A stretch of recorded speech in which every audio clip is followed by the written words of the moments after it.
তুরি ভাই এত দেশে প্রোগ্রাম করতে যায়, প্রত্যেকটা মানুষ খেলানো রোকেয়ার কথা জিগায়। হাস্যরস আর হৃদয় ছোঁয়া সংলাপে বাঙালির সন্ধ্যা দখলে রেখেছে ব্যাচেলার পয়েন্ট।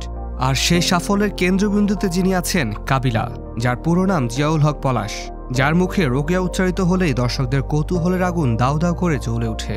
4 সিজন পেরিয়ে গেল, অথচ রোকেয়ার দেখা মেলেনি। শুধু নামেই তার ভালোবাসা, অভিযোগ, অভিমান, আবার কখনো গুগলের নাম সার্চ দিলেও খোঁজ মিলে না। এমন রহস্যময় প্রেমিকা যেন একেবারে সাহিত্যের পাতায় জন্ম নেওয়া কোনো চরিত্র। তবে এবার হয়তো আসছেন রোকেয়া। নির্মাতা কাজল আরফিন অমি জানিয়েছেন, ব্যাচেলার পয়েন্ট সিজন 5-এ দেখা মিলতে পারে সেই বহুল প্রতীক্ষিত চরিত্রের। কিন্তু কাবিলা কি চাই? সম্প্রতি প্রকাশিত এক প্রমোশনাল ভিডিওতে কাবিলার বক্তব্যে মিশেছে রসবোধ আর একরকম জেদ।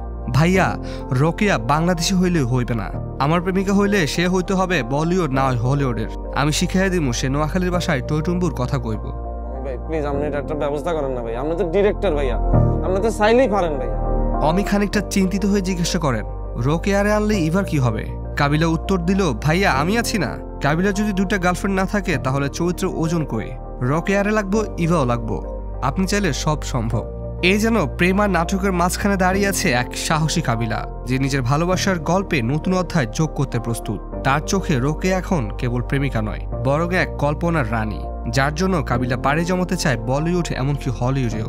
নির্মাতা যদি সত্যি কাবিলার কথা রাখেন, তবে সিজন 5-এ দর্শকদের জন্য অপেক্ষা করছে ভালোবাসা, দ্বন্দ্ব আর নতুন এক রোকেয়ার আবির্ভাব, যিনি হয়তো হবেন বিশ্ব সংসারের কেউ, কিন্তু হৃদয়ে পুরো দস্তুর নোয়াখালীর।